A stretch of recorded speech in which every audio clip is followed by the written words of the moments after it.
And hello, everybody. I'm Brian Callanan, your moderator for this evening's event featuring all 8 candidates running for Burien City Council. This event is brought to you by the future members of the Burien Business Association and Live Oak Audiovisual. Now, we're going to feature all the races in numerical order, a half hour for each race, thus taking us up until 8 o'clock here. I'm doing a coin flip before each of the candidate duos here to figure out who speaks first.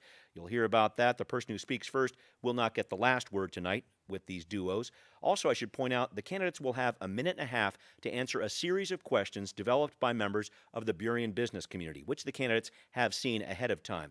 Each candidate will also be allowed 4-minute-long rebuttals over the course of the half hour. Now, these debates will be available after the event. We'll work on making sure that gets available to you after this event happens here this evening if you want to come back and watch later. We're looking forward to a good civil debate with all the candidates. We thank them for participating, and we definitely thank you for watching. So our first group of candidates, position 1, Martin Barrett, Hugo Garcia. Thanks again for being here, both of you. Martin, you won the coin toss. Tell us about your qualifications and why you're running. A minute and a half, please. Thank you. Thank you. Hello, I'm Martin Barrett. 26 years ago, my wife and I moved our 3 children here to raise our family. During this time, we also started a small business with the express purpose of funding orphans in Africa.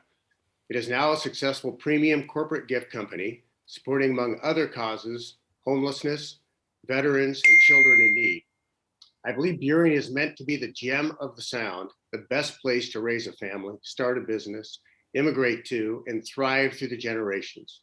It's a place to meet new neighbors and friends all over the world, the best place for authentic international food, and eventually the arts and entertainment district of the entire Puget Sound. But all this is in jeopardy. We have a public safety crisis that is threatening the very well-being of every resident and business in Burien. We have a city council that seems unable or unwilling to deal with the issues we face in a common sense way. We have lost many of our public spaces, but we are Burien and we're better than that. This is a community of compassion and hope.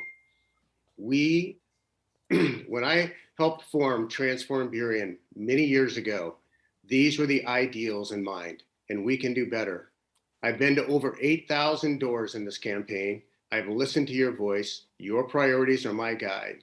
I am running for city council to help restore Burien to its residents and to help fulfill our destiny as the gem of the Sound. Thank you very much for that. And if anybody has a notification going on with their computer, we heard a couple of dings there. This happens in these Zoom meetings. Make sure you quiet those notifications there. I want to make sure we move on to Hugo next. Your opening statement, sir, your qualifications and why you're running, please. Thank you, Brian. My name is Hugo Garcia, and I'm running for Burien City Council position 1 because I want to because we need a better Burien. I have grown up and lived in this community for almost 30 years. After immigrating here as an 8-year-old with my parents, I lived and intimately know firsthand the uphill journey that a working family that is running a small business has, and the challenges of having to find an affordable home and run a business at the same time is not easy. And I lived through that. I saw my dad work 6 days a week for over 20 years, commuting to downtown Seattle to run the business, wait tables while my mom was a part-time lunch lady. And that provided us the opportunity to live and grow here in Burien and develop here, the amazing community that has resulted in one of my brothers being a teacher and educator, another a school board director, and myself working as an economic development manager helping small businesses. I've spent my career over 20 years helping business owners one-on-one get access to business planning, to funding, SBA loans, so that they could create opportunities and wealth for their families. That's been my dedication of my life for the last 20 years. I have committed myself as well to be involved in community groups, supporting immigrant groups, Migra Watch, supporting Colectiva Legal del Pueblo. I've also done a lot of work on our planning and business commission, where we work firsthand on the same table, coming up with strategies to help our communities. Okay, thank you very much for that, Hugo. Need to wrap you up there. And Hugo, I'll stick with you to go with our first question here. This coming from the business community here. It goes like this. How will you make Burien safer for all of Burien's residents and businesses so that everyone feels welcome in all public spaces? What will you do to make it easier for businesses to come into Burien or for the current businesses to be more successful? Minute and a half, please. Thanks, Brian, for the 2-part question. First, I want to share that everyone deserves to feel safe in our community, first and foremost. And I shared my thoughts in a recent B-Town blog article a couple of days back titled Public Safety for All in Burien. So please go into that for a lot more details, but I just want to make sure that Burien is safer by investing in our public safety, by strengthening our LEAD program and focusing our policing efforts, supporting our police force by investing in resources to deal with the behavioral and mental health, expanding law enforcement assisted diversion into evenings and as well as residential neighborhoods so that our deputies can focus on residential commercial property crime, burglaries, mail theft, and catalytic converters. Investing in our 25 neighborhood parks and community culture and events, and activating our downtown core and neighborhoods with art, music, and food will go a long way into preventing crime. So we don't only deal with crime enforcement, but also improve on crime prevention. As for making it easier for businesses to come to Burien, is something I've already invested on, and I've served on the business commission for the last 3 years. We're working on a business attraction strategy. We've been providing business planning and financing support to business owners for the last 20 years across Burien, across King County. I've also helped launch the first business grant program to help with retention for businesses after COVID outside of the city of Seattle with my job at as an economic development manager for King County. All right. Thank you for that. I know you got a lot more to say, Hugo, but that's the minute and a half we have. Martin, I want to make sure that I go to you next. A minute and a half with this idea about making Burien safer for all the residents in Burien, businesses too, so everyone feels welcome in public spaces, and the ideas you might have about making it easier for businesses to come to Burien or for current businesses to be more successful. Yes, thank you, Brian. I appreciate that. Well, people feel welcome when it is safe and it's clean. This begins by reinstating the public trespassing and panhandling laws, giving tools to our law enforcement so we can reclaim our library, our parks, our sidewalks, and alleys for the taxpayer intended use. It also means proper staffing, especially for police patrols. There are 3 things for helping this business community. 1, make the street safe for customers and their staff and vendors. 2, repeal the 8% utility tax. And finally, move forward on a vision of Burien as the arts and entertainment district of the Puget Sound. This environment will increase dollars spent in our city. We need to leverage our proximity to the airport by bringing in boutique hotels into our downtown core. Burien enjoys beautiful views looking back at the airport, Mount Rainier, and the Cascades. Unique hotels surrounded by extraordinary international food and cafes filled with music and live theater are a powerful attraction will generate sales tax revenue. Finally, we need a city council that is business friendly.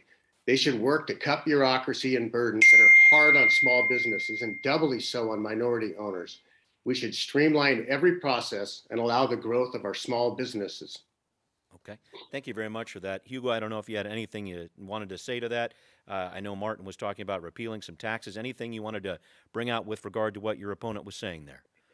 Yeah, thanks. Definitely, I've worked on the business commission on multiple programs to support small businesses. I actually worked on the program to bring in a boutique hotel that was about to open were it not for COVID and negotiations that fell through at the last minute. So I've done that work, but I've also want to make sure that we have sufficient space for businesses to grow. The city has actually done a great job with their economic development staff in actually helping to open more businesses than close during the last year and a half that COVID has been here. But we need to expand business space. A demonstration project that will focus on commercial space will do just that, so that we're not just replacing businesses that are closing in the same spaces, but actually creating more space, expanding neighborhoods, commercial districts in Boulevard Park and North Ambon will be super critical and would be something that we need to be doing. It's part of that revisioning of Burien that make sure that we are welcoming to businesses, there's space for them, and we provide them the resources to get there. Got it. And we're going to touch on that affordable housing demonstration project a little bit later on in the program. But Martin, I wanted to make sure I offered you one more opportunity here when it comes to feeling safe downtown, things of that nature, helping businesses feel welcome there. A last minute on this before we leave it. Sure. I am on the record as someone who supports the concept of LEAD, but LEAD has not been effective. Placing 4 people in homes over the last 6 months is not impacting the problem of our crime in a significant way. LEAD people are only called when a police officer is present. Therefore, it will never be more effective than our policing. Okay. Additionally, LEAD does not offer a way for members of our community to adopt and integrate these offenders into friendships that they can experience healthy relationships and obtain the social skills they need to become a vibrant part of our community. Okay. I am for the concept of LEAD, but I do not believe it's effective under its current structure. Okay, got it. Thank you for breaking that down. I'm going to move on to our second question here. And Martin, maybe I can stay with you for this one. We're talking a little bit about the DESC. So, a few months ago, a Burien City Council member told Burien businesses to leave the city if they didn't think the same in regards to DESC. Was this an acceptable statement from a member of the City Council? And do you support the location of the DESC facility in downtown? Why or why not? Well, I do not support that statement. As a small business owner, that statement was generated by a council member. Sounds like someone who has never taken the risk of starting a business, has never put their house on the line, has never needed a mortgage to make payroll, has not done the hard work to truly understand what their customers need and how to efficiently serve them to create value. We are a small business community. This is one of our great assets. The small business community is the backbone of Burien. We shop at these businesses, we eat there, we receive services from them. Our small business community are why we enjoy living in this city. This statement from our city councilor is completely unacceptable. It reflects a troubling trend on our city council that seems to be less concerned about the people and the businesses they are elected to represent and more concerned about a particular agenda. Additionally, the Highline School District reports 75% of students qualify for free or reduced lunch. Many of the parents of these children are hanging on the edge financially, and they work at these small businesses. Sending these businesses away creates unemployment, which is a door to homelessness. This statement lacks compassion and can lead to homelessness, the very problem we're seeking to solve. The logic does not work. It is just another example of an extremist thinking that does not understand the whole. All right, thank you for that. Hugo, I want to make sure I give you a minute and a half on this one, too, with regard to this statement about telling Burien businesses to leave the city if they don't think the same in regards to DESC. Your thoughts about that and your thoughts also about supporting location of the DESC facility downtown. Do you support it? Why or why not? Thanks, Brian. First, I'll make a quick clarification. In my previous comment, I mentioned starting a commercial demonstration project. Okay.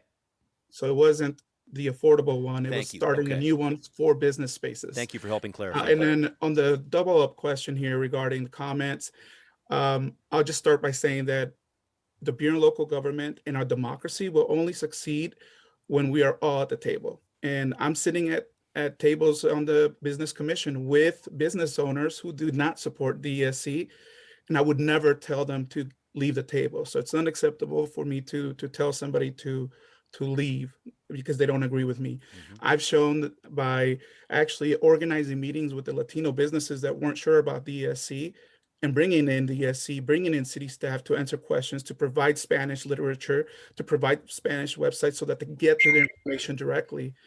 And that's the type of outreach that I've done. I've knocked on thousands of doors, and not all of them will agree with me, but I'm making sure that I'm not going to tell them to just move or leave from the neighborhood. I have conversations with people, and I'm always going to be open to meeting with folks, whether you agree with me or not, because it's important to making sure that our democracy in the Burien succeeds going forward. Okay. As for the location, having our urban core be the center of where folks get access to supportive, permanent housing, where they're close to transit, health, food, makes a lot of sense. Okay. It's part of making sure that folks are not putting to unsafe areas on their flight paths or in industrial zones or what happens usually in underserved low-income neighborhoods. All right, thank you. I need to wrap that up, but I'm sure we're going to come back to that topic in some way. I'm going to move on to our third question. And Martin, I'll have you go here first. In a recent survey published by the city of Burien, 72% of residents listed public safety or crime as their top priority for the city. We currently have approximately one police officer per 1,000 residents in Burien, one of the lowest rates in King County. So this has resulted in having 3 police officers on shift at times for the entire city of Burien. Do you think that is adequate, first off? And if yes, what's your answer to residents and businesses who have called 911 and experienced a delayed response or no response at all due to the volume of calls? Martin, go ahead. Well, Brian, clearly this is in sync with the 8,000 plus doors that I've knocked on. This is the number one issue. And the ratio of 1 to 1,000 is actually the lowest in King County. And that shows how out of balance we are. We are approximately 20 police behind what is needed, the number of officers as shown in their call response times. This has happened because over the years, council after council has neglected to increase funding and support our law enforcement. Nor has there been enough funding for mental health and social work professionals. But to be effective, these professionals require a secure environment established by law enforcement so they can help with those that are struggling. Finally, when we annexed the North neighborhoods, we entered into an agreement with them to provide adequate resources for public safety. When they were annexed, Burien enjoyed a ratio right in the middle of King County cities. Instead of spending funds that were received from the county by increasing proportionally the amount of policing required to keep us at the same ratio of police officers, we violated that responsibility and directed the funds to lower priorities. Once again, the most basic responsibility of any municipality is to provide safe streets so that our residents and businesses do not become victims of crime. Okay. This must change. We must uphold our responsibilities to everyone, including our North End neighbors. Okay. Hugo, I want to make sure you have an answer for this too. With regard to the number of police officers in the city of Burien, one of the lowest rates in King County as it's been reported here, do you feel that number is adequate? And what are your thoughts about the people who are calling 911 and experiencing these delays in response or maybe no response at all due to the volume of calls? First of all, anyone that calls when they're in an emergency should feel confident that they're going to get support. So that's everybody across the board. As someone that actually lives in the annex portion of Burien, I've done my homework to find out about policing, about our police force, and I've seen that over the years we've spent. Let's see, the 2021 budget's 13.3 million out of 29 million, so almost half. The 2022 budget is 14 million out of 30 million. Getting up there. I know that we have 43 officers at the June meeting of this year. The chief, and I have to commend the chief who's doing so much with the resources that they have. Our police staff force has been amazing. So first of all, kudos to them for doing what they do, being understaffed. And being understaffed is not because we don't have the money to invest in it. The understaffing is because the police culture and police profession is changing. Folks are they're burnt out. They're burnt out because they're having to deal with mental health, with behavioral health, on top of crime, on top of everything. So that's why I want to be more efficient. I want to make sure we provide those resources that are for behavioral health, mental health, so that the police force can know that they're going to be supported and only have to deal with property crime, personal crime, mail theft, catalytic converse to make our neighborhoods safe. Okay. And that's the best way to go about it. Okay, thank you very much for that. I'm going to move on to our fourth question here. And you know what, Hugo, I'll have you go first on this one just so we can bounce it back and forth. So the decision to include DESC in Burien's Affordable Housing Demonstration Project had some controversy behind it. I want to know if you support this decision, and do you support the location of the facility in downtown? Why or why not? Thanks. Definitely, I've knocked on thousands of doors, and as the only candidate that's also attended every single candidate forum and event where this question has come up, whether it was at a student rally or student forum at a high school or at a church affordable housing candidate forum, I've shown up to have those conversations. Okay. And we answered that already in previously in the DESC location to the center. So I think I've answered that the location to the urban core being in the center and not in residential neighborhoods or in an industrial zone or under a flight path is not adequate. Being in the downtown cores where folks are close to services, food, transit. And this was a affordable housing demonstration project that took over 2 years to plan. Staff, commission, and city council approved the demonstration project, and the developer qualified to that list of application requirements. Okay. So they qualified to apply for it. And the location, I've mentioned it. Okay. Thank you for bringing that up. Martin, I want to make sure I get your thoughts on this decision to include DESC in the Affordable Housing Demonstration Project. Do you support it? Do you support the location of the facility downtown? Your thoughts on this? No, I would not have voted for DESC. It does not meet affordable housing demonstration project requirements. It should not be located in the prime area of development, surrounded by small businesses, retirement communities, and families. Additionally, the Housing First model has not proven itself to be successful in freeing those that have addiction or mental health challenges. Anyone who has had a family member who struggles with addiction and tried to help them knows you cannot expect that person to move forward to health while living in a place of drug users. Someone struggling with addiction will find it extremely difficult to be successful recovering in a DESC environment, surrounded by people who are openly using drugs. Placing someone in a facility dominated by addicts and those who are struggling with mental health challenges is a recipe for failure. This isn't hope and it isn't compassion. But I believe in Burien, we're better than that. I believe we want to see people healed. I believe we are ready to help, but only if those folks are ready to move towards recovery and become contributing members of our community. We are not enablers. We want people to come to our community with their problems, but we want them to come so they can be healed and enjoy a life with us, the life they were actually meant to live. That is compassion, and the other is just enabling. Okay, got it. Hugo, we have a couple of minutes here, and Martin, maybe I can draw you in here too. I'd like to see if we can ask you both a question. It feels like this whole idea about DESC and its location is definitely something that differentiates your campaigns. I wonder if you could think of another idea that might differentiate your campaigns. I'd like to keep this to a minute if I could, and I think I'll throw this one, if I could, at Hugo first. Any thoughts on this as we start to wrap up? After this, we'll do closing statements. Wanted to just make sure we get a minute rebuttal on that Please, last yeah, one. go ahead.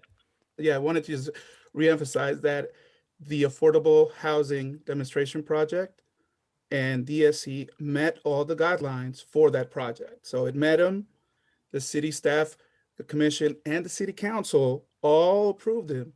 So it met those guidelines. Second of all, the location downtown is going to be close to not just food, transit, health, but it's also close to our police station. It's also a couple of blocks from our lead offices. And we need to make sure that the supportive services are not the only thing that are addressing homelessness. It is housing first, and housing first strategy, building houses will help address homelessness. Okay, got it. So Brian, I need to rebut that. Go ahead.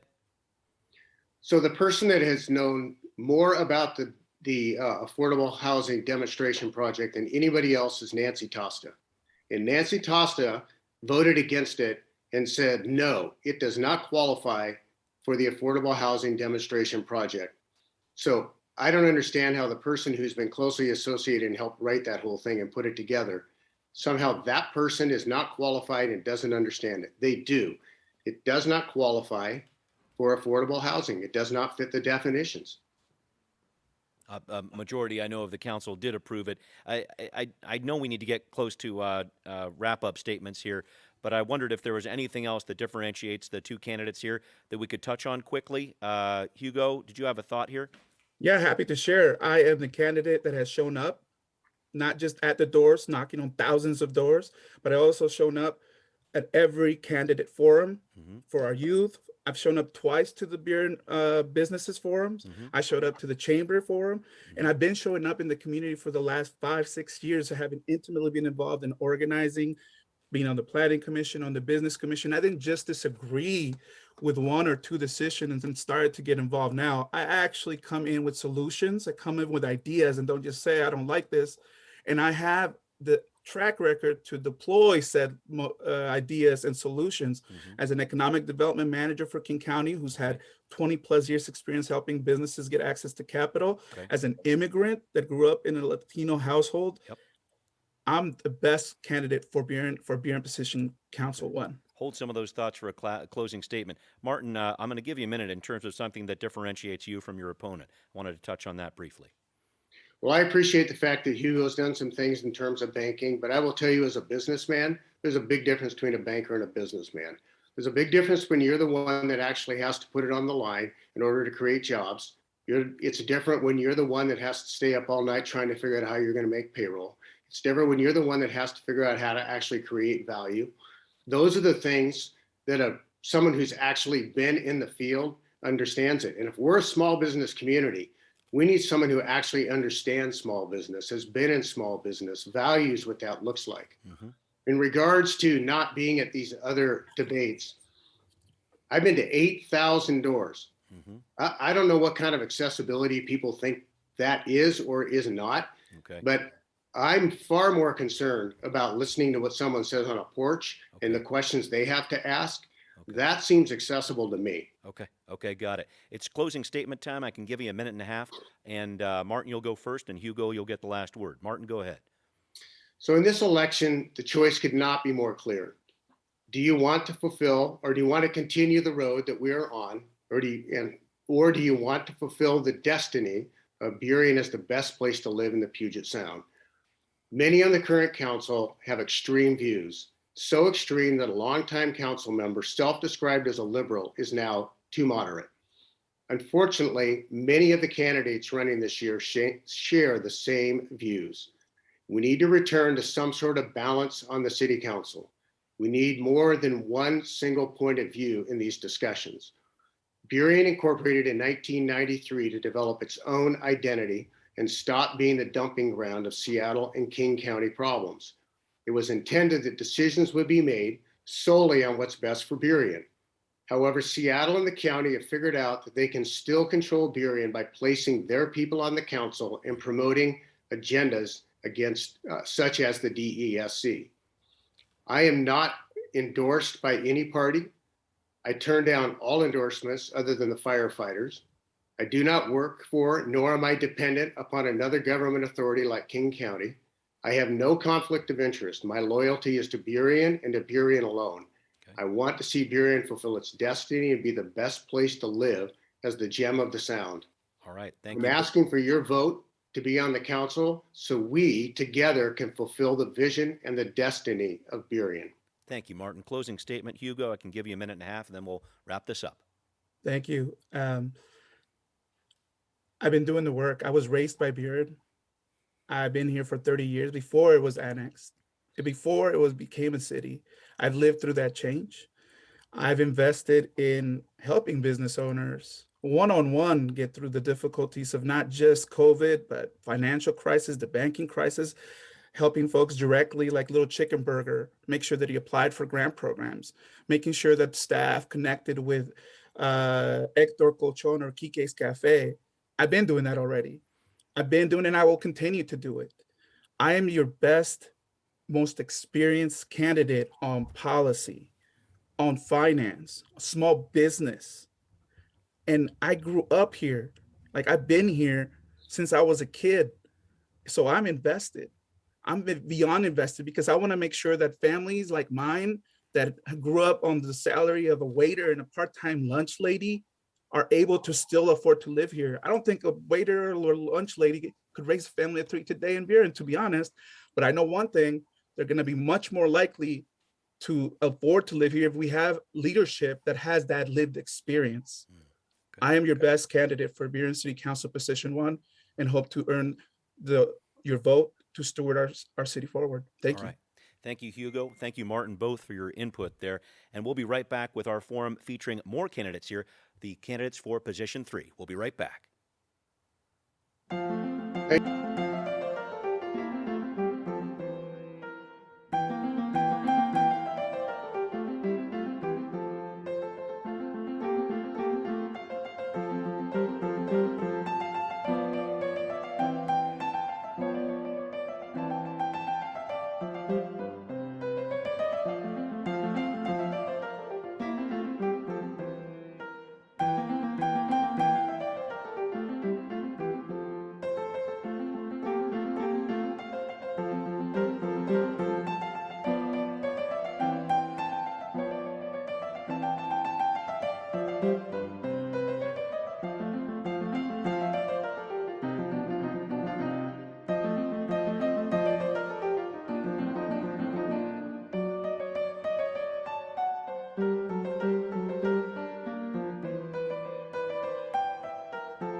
And hello again. I'm Brian Callanan, your moderator for this evening for an event tonight featuring all 8 candidates running for Burien City Council. We just heard from the candidates for position 1. This is brought to you by the future members of the Burien Business Association and Live Oak Audio Visual. We're now going to have a debate on position 3 with challenger Mark Dorsey, incumbent Jimmy Mata. Mark, you won the coin toss. Please tell us, if you would, why you're running and why you're qualified for this job. A minute and a half, please. Thank you so much. So Mark Dorsey, resident of Burien for 26 years, raised 3 children, born and raised in Burien. They went to preschool, elementary school, middle school, high school. Now they're off adulting. During that time, I coached their sports teams for 14 years here in Burien. I also was president of the Gregory Seahurst Swim Club for 6 years, in addition to a lot of other volunteering. I volunteered at Highline and SeaTac Meals on Wheels for 12 years.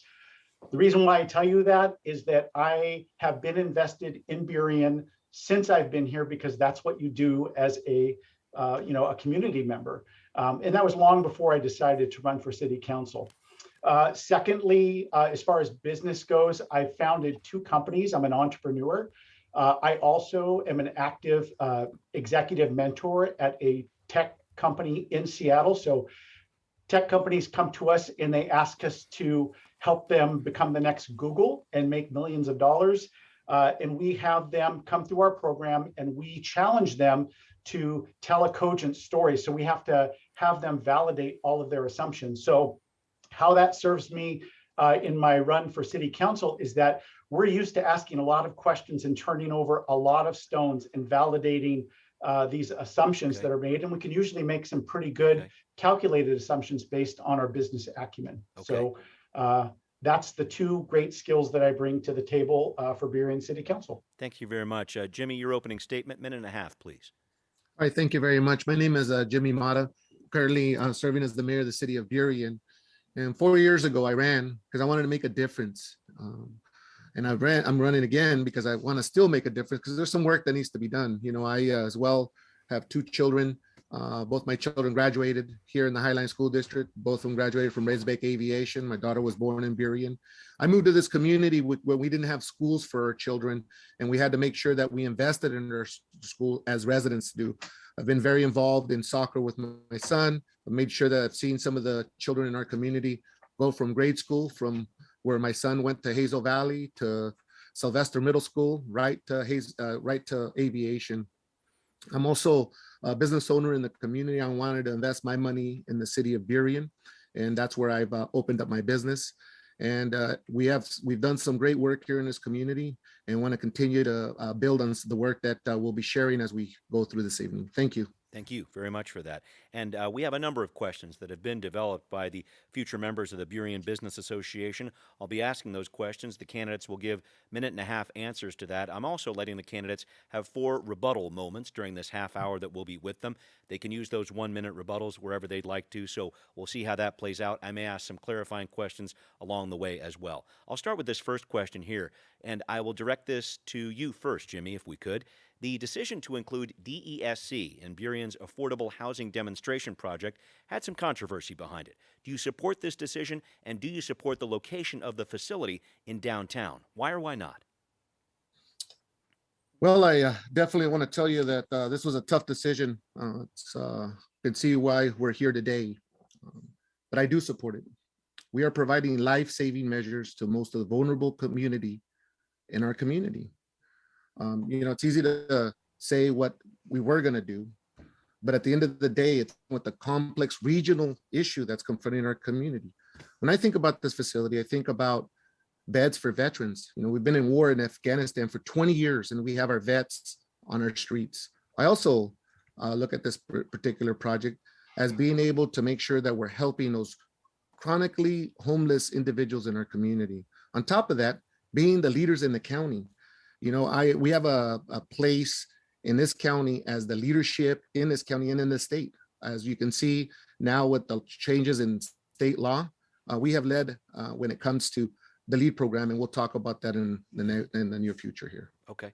Thank you for breaking that piece down. And I guess If I could, I'll go over to you, Mark, with this same question here about including DESC and Burien's Affordable Housing Demonstration Project.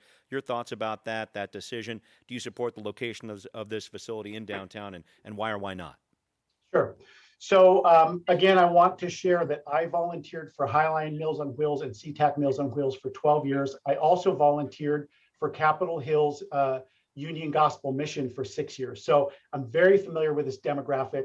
And I know that homeless is just not one tag. They fall under a lot of different buckets depending on what ails them. Perhaps it's mental health, perhaps it's drug abuse. So I think that the solution to our problems with that is to bucket all of those different categories. As far as DESC goes, I feel like that program was coming directly from Seattle and was absolutely pushed on our community and rushed through despite people throwing their hands up. I feel like we did not do our due diligence in that at all. We had a lot of, we actually had a community member, or one of our city council members during the vote was saying, hey, is it okay if we include 30% of Burien residents at the beginning of this program? Those are things that we should have talked about at the beginning of the program when we had leverage. So when we see that happening, I wonder to myself, what else was negotiated or was not negotiated that could have been negotiated? So I don't agree with the location. I don't agree with the way it was pushed through. Things like that, I kind of feel like they should go for a vote. Okay. To the people in Burien. Okay. Jimmy, I feel like there have been some direct challenges made in that answer right there from Mark. Could you respond to what he was saying with regard to how this decision was made about DESC, please? We followed the process and procedures that were laid out at this point. Obviously, you're going to have a community where this is a tough decision. We have to deal with the situation that's a crisis. On top of that, it's kind of easy to see it from the outside in and not see it from the issues that we deal with every day. I get the calls from the businesses and making sure that I'm helping them out through some challenges that they're going through that I see. I mean, it's not like I'm blind to it. There's some state rules that have been put in place. There's county rules that have been put in place. And at the end of the day, this is going to be a facility again that's going to treat human beings that need housing. We have veterans that do not have housing. And this is the reason why I postponed the vote in making sure that there was more input from the community. And on top of that, making sure that we were going to have 30% of residents of our community in that facility. Okay. Thank you for that. And Mark, I want to make sure I allow you one last chance on this bit here because I think there's some good back and forth because it really does seem like you're talking about an area in Burien that does need some help with this homeless. This is a solution that Jimmy and the rest of the council came up with. Some thoughts on that? Well, first of all, the 30% wasn't brought up by Jimmy Mata. It was brought up by another council member as the vote was being done. Number two, how could you say that you want to help businesses by putting 95-bed drug addict house in the middle of our business core? I mean, it seems kind of like you're throwing a stone in a glass house. I just don't understand that. How does that make sense? How are you helping businesses? Jimmy, if you want to answer that, you can, and then we'll move on. I just want to say it's like being a Monday morning quarterback. I mean, we've had a discussion on this particular conversation. I've heard from business, and I think we can move to the next question. All right, we'll do it. Mark, I'll ask you next here. How will you make Burien safer for all of Burien's residents and businesses so that everyone feels welcome in all public spaces? What will you do to make it easier for businesses to come to Burien or for the current businesses to be more successful? Minute and a half, please. Yeah, I think probably one of the biggest opportunities we have in Burien is that we have a division. We have this division taking place at our leadership level, and it filters down into the community. So I think leading by example and putting all of our differences aside and focusing on the one thing that we all really care about, we just have different opinions on how to get there, and that's Burien. Let's forget about whose side we're on, and let's focus on the core issues. Or at Burien. So I think that, again, going back to the homeless analogy that I used, I think that we need to stack rank all of the issues that we have in Burien. And I think we need to tackle them one by one with the resources that are available and start with the lowest hanging fruit. I think that we should be definitely putting at the forefront the quality of our police department versus the cost of our police department. I think that that is a huge issue and opportunity. We should never price shop our safety. And I also think we should work at creating win-win situations, not initiatives that hurt businesses. Okay. Mark, and we're going to touch a little bit more on police in just a second here. But Jimmy, let me throw this question to you about how would you make Burien safer for all of Burien's residents, businesses, and making sure that our public spaces feel safe in Burien? What would you do to make it easier for businesses to come into Burien or for current businesses to be more successful? Minute and a half, please. All right. Well, I can tell you that one of the things that we've seen here in the last several months is a couple of events that we've had downtown Burien, where we've had children, where we've had our elders out there listening to music. On Thursdays, we have the farmers market. And so that's an attraction to bring people into Burien. On top of that, we have the Italian Cultural Center. We have the Muslim Youth Center. We're about ready to open up the Latino Civic Center, downtown Burien. These are attractions for people to come and learn about their history. I'm very excited that these businesses and these organizations have said that they want to move into Burien. On top of that, as we see this recession that we're in because of this pandemic, we've been shut down several months. Businesses have not closed in Burien, and those that have reopened. We have several businesses to celebrate coming very soon into this community. And so we're moving in the right direction and bringing small businesses and spaces that are available in Burien. Okay, thanks for that. I'm going to move on to our next question here, talking about police and public safety and a little more in depth here. In a recent survey published by the city of Burien, 72% of the respondents listed public safety or crime as a top priority for the city. We currently have approximately 1 police officer per 1,000 residents in Burien, one of the lowest rates in King County. This has resulted in having 3 police officers on shift at times for the entire city of Burien. Do you feel this is adequate? And if yes, what's your answer to those residents in Burien and businesses who have called 911 and experienced a delayed response or no response at all due to the volume of calls? Jimmy, I'm going back to you on this one. Thank you. This is not adequate. There's been a great work bringing down violent crime since 2017 when I was elected. There's more work to be done. We continue to make public safety a top priority. I believe we need to hire and train more police officers and professional staff for our city. You know, I've heard that our residents have called 911 and it's gone to voice message. This is unacceptable for our community. What changes will you make there? Any thoughts on that in terms of what we could see if you were reelected? Okay, as we well know, starting January, there's already been a program that's going to be implemented where we're going to have a mental health specialist along with the fire department and to go out and to talk with people that are challenged with mental health illness. On top of that, we're going to have a police officer downtown because look, there is career criminals. We can't accept career criminals. For those that want services, we're going to lead with services in Burien, and we're going to make sure that LEAD is part of that and other resources that are available to us through some of the organizations we have in our community. We have Novos. We have several other organizations here for youth, like Latino Civic Alliance, that has mental health wraparound services for families. So that is the direction we need to head in making sure that we have a partnership, not only with the police department, and that we continue to recruit for our police department. Okay, thanks for that. Mark, your thoughts about that with regard to a number of residents being concerned about crime or public safety. They said that in surveys. Also, this idea that 1 police officer per 1,000 residents, one of the lowest rates in King County. Your thoughts about those numbers there and your thoughts about what residents and businesses are going through. They're calling 911, experiencing this delayed response or no response at all to their call. Yeah, I mean, I agree. It's not adequate whatsoever. And I feel I had an experience myself calling 911 and they didn't show up. And it's concerning. I think that, I ask myself, what major tragedy are we away before we finally wake up and prioritize this as a big priority for Burien? I think that we need to, first of all, not draw resources from the King County Sheriff Department, which I'm sure they're great, but they seem to be having a little bit of trouble there themselves. So I don't think we should be drawing resources from that. I think we should be focusing on resources here in Burien, perhaps a Burien Police Department. I also understand that I'm not the one that's going to make that decision, that I'm one of 7 people. So it's important that we work together as a city council to push these things forward in the interest of Burien. I wanted to ask just more specifically, Mark, what would you do differently, I guess, than what is happening now with regard to what's happening with the police situation in Burien? Sure. I would encourage the city council to focus on perhaps a solution for policing here in Burien.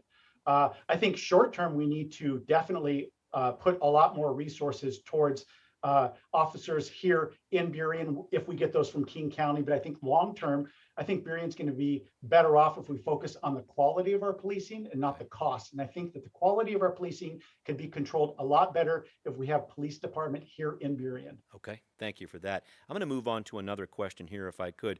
Again, with regard to the DESC, the question goes like this.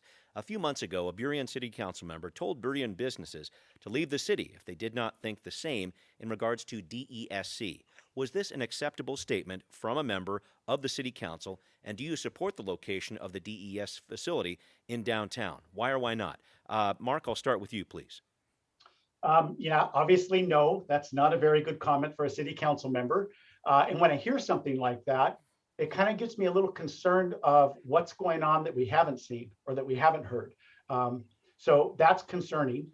But, you know, I feel like as far as the location of the DESC, you know, I think we could have done a lot more research on that. You know, in a business, before you venture out and do a business, you kind of have to research your market. And it's important that we do case studies and we find out how other people have done. How many people did we, Burien residents, did we put in a DESC facility to track their success and see what kind of programs they are before we invited this into our business core? That's something that I'm curious about. How come we didn't do that?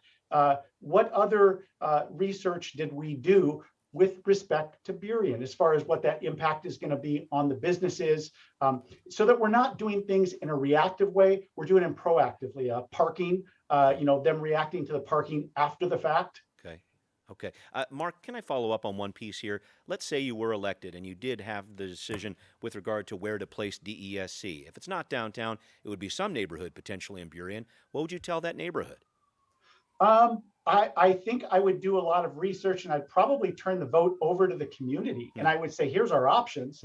Here's where it's, you know, here's the best places for this facility to be, if in fact we identified that facility was a good fit for Burien. Okay. And I think we turn it over to the public and let the public decide. Okay. Thank you for breaking that down. Jimmy, I want to make sure you weigh in on this with regard to something that Burien City Council members said regarding DESC. That statement, was it acceptable from a member of the City Council? And also, do you support the location of this DESC facility downtown or not?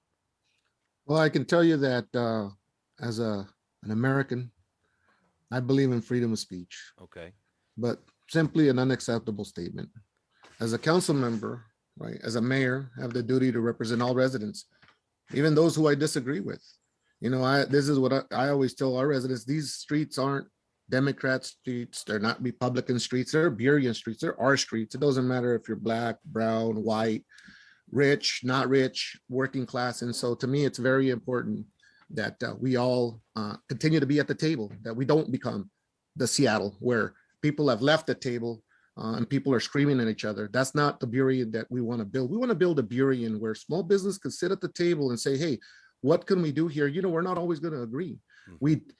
On top of that, where the facility is at today, that is a private business transaction that happened there. Okay. What the question was, whether this was going to be part of the 5 buildings or construction sites that we felt that the private sector, the community, the public sector could come up with the idea of what would work. Okay. And so when we talk about DESC, we talk about making sure that, you know, it's a facility that's going to help people that have been forgotten. Okay. I felt like I let Jimmy go on for a little bit there, Mark, so I didn't know if you had any more thoughts about DESC before we leave this topic. I think enough's been said. Okay. Thank you. All right. Thank you for breaking all those pieces down. Well, I wanted to make sure before we have our closing statements here, we've heard a few differing viewpoints from both of you as to what differentiates the two candidates in this race here. I wondered if we could, and I think we might have lost Jimmy for a second there. We'll make sure we get him back in just a sec here as he jumps back in. So let me do this. I'll start with you, Mark, and make sure I ask you this question of, what differentiates you from the candidate you're running against? And if you could take a minute on this, that would be helpful. And hopefully we'll get Jimmy back on in just a minute here. Sure. I am not a career politician. I am a Burien resident, just like you watching this video. I have lived here for 26 years. I love Burien. I'm going to be in Burien. And I saw what was happening and I want to make a change. I'm not going to talk about it. I'm not going to complain about it. I'm going to offer my skills to the city. I feel like my business acumen of 30 years and my investment in the community for the past 26 years speaks for itself. If you are also concerned about the city's direction and you want it turned around towards the right way, you'll vote for me on November 2nd. Thank you so much. Okay, we're still waiting for Jimmy to come back on. I wanted to make sure I threw one more question about public safety to you there, because I know a lot of people were feeling, maybe not feeling welcome in public spaces, things of that nature. That idea of trying to make them feel welcome, making it easier for businesses to come into Burien. Any thoughts about that from that business perspective? You got a lot of small businesses watching this tonight. Yeah, absolutely. So I think it's really important to not bite the hand that feeds us, right? So we've got businesses that are helping to power this machine called Burien. So first thing, we're not going to create programs that take away revenue from our businesses. We're not going to create these opportunities where outside resources come in and take revenue away from our businesses. On top of that, we need to address crime so that people feel safe going to restaurants, so that a business owner whose employee goes in the alley to empty their trash, they don't see somebody there with needles shooting up. It's not a very good environment for businesses. So I think if we take care of those, the safety, I think if we create win-win situations for our business, the businesses are going to take care of everything themselves, because we've got some solid businesses, great entrepreneurs in our city, and they know what to do from that point. Okay, very much. I thank you on that one, Mark. I want to make sure that I give you time for a closing statement. It looks like Jimmy is back in the room now too, so we'll bring him in just a second here. Jimmy, I know you had a little technical difficulty, but we were hearing a little bit from Mark, and that's okay. I wanted to ask briefly if there was anything else you wanted to touch on that differentiates you from your opponent before we move to these closing statements, please. Well, I think, we're both business people. Mm-hmm.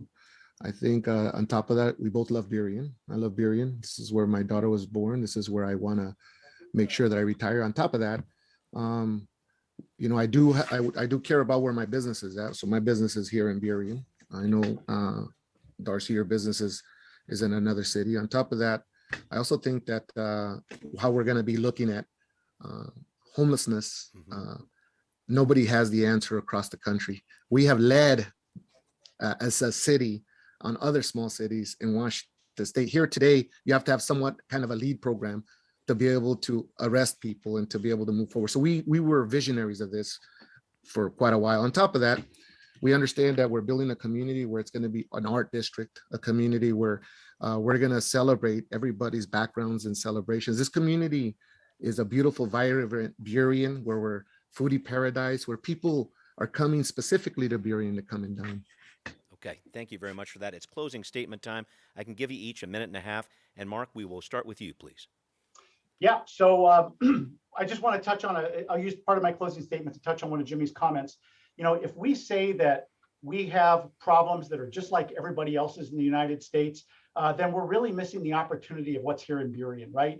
Everybody has problems, great, but we're going to focus here on Burien and take advantage of the opportunities that we have here in our community. I am a lover of Burien. I have invested a lot of time and years here. I love where we live. I love our location. I'm a very positive person who understands what it takes to bring people together in a board situation who don't have the same opinions, but to focus on the important thing, which is moving Burien forward. And putting personal differences aside and not getting personally affected by comments or what other people believe, because we have to focus on one thing, and that's Burien. Okay. Thank you so much. If you want a yard sign, go to my website. Okay, got it. Jimmy, you get the last word here. Closing statement, minute and a half, please. Oh, you're muted, Jimmy. Could you try that again? There we go. All right, sorry about that. No again, it's easy to be a Monday back quarterback, but here's where it lies. Okay, the fact here's where it's at. Your vote is your voice, and my opponent didn't vote in the last election. Let that sink in for just a minute. I've been involved in my community since I was 22 years old. My voting record shows for it. I've been involved in community issues since I was a kid. I've been involved in community since my children went to high school. And I didn't just say we didn't have the adequate schools. I went out and made sure that the school levies passed. On top of that, I've built a business in Burien. I pay my taxes in the Burien city. And on top of that, I provide jobs that are working class family wages. That means benefits, means healthcare, pension, apprenticeship opportunities. Look, we're moving in the right direction in the city of Burien. And of course, we are talking about a regional crisis. I like the fact that we have an emergency room in Burien, but that comes with side effects as well. We are a healthcare community. We're a community there's no turning back. We're going to continue to move forward. We're going to continue to grow, but we need to make sure that we have growth that's intelligent growth, that doesn't displace people, that makes sure that everybody has an opportunity in our community. That's the American dream. Thank you. Okay, thank you both very much for that. And we will be right back with our forum featuring the candidates for position 5. So stay with us. Thank you both.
And we are back once again here with this debate featuring all 8 candidates running for Burien City Council. I'm your moderator, Brian Callanan. Thank you for being with us. This is brought to you by the future members of the Burien Business Association and Live Oak Audiovisual. So we finished up our debates on positions 1 and positions 3. Now it's position 5 we're talking about with Sarah Moore and Alex Simkus. So we're going to make sure we get right to the chase here. And Sarah, you won the coin toss here. Tell us why you're running and why you're qualified for this job. A minute and a half, please. Thank you. I'm Sarah Moore. I'm a 19-year resident of Burien. This is where I raised my Eagle Scout and UW sophomore Noah and 31-year-old wildlife biologist Madeline. For years, I managed exhibits at Pacific Science Center, including the Tropical Butterfly House. Now I'm the executive director at Highline Botanical Gardens. In my gap year, 2020 to 21, I spent the year managing an isolation and quarantine facility for folks exposed to COVID-19 and who lacked secure housing. I believe each of these experiences highlights who I am. I'm a STEM educator who loves learning and is focused on evidence-based solutions, and who is also driven by compassion and a belief in public service and responsibility. I volunteer overnight in Burien's homeless shelters. I serve on our Parks Board. I'm a member of Burien People for Climate Action and co-founded Burien White Center Community Support Network. I was advancement chair for a scout troop and judge science Olympiads. I shop in Burien, beachcomb, and pull ivy here. I support our vulnerable residents in times of crisis and enjoy our community when we celebrate. I'm running because I want to help make Burien a welcoming and safe place for all. My priorities are our environment, increasing our housing to ensure people can remain here, and making all the areas of Burien more friendly to business and recreation. Okay. I believe that individual action is important and that local governance makes a difference in people's lives. Okay. I'm running because I believe my service can make a positive difference. Great. Thanks a lot for that. Alex, I can give you a minute and a half for an opening statement as well. Please go ahead. Thank you. Hello, my name is Alex Simkus. I'm a father, husband, a third-generation business owner. I grew up in the Gregory Heights area, but now I live in Boulevard Park. Everything in my life is invested here, and if elected, Burien would be my only priority. I think we're headed in the wrong direction as a city right now, and the people are not being heard. I think the questions that we've heard tonight are very much about that wrong direction. And I would like to change that, and I hope voters will help me achieve that goal. For those of you that don't know, I run Andy's Handy Mart on 160th, a business that's been in Burien for 60 years next year. We've had good times and bad, and Burien has treated my family and myself so well that I think it's time to give back, and that is why I'm running. Okay, great. Thank you both very much for that. And I'm going to be asking a series of questions, everybody, over the next half hour or so here. And we will have those questions and get answers from the candidates that'll be about a minute and a half long.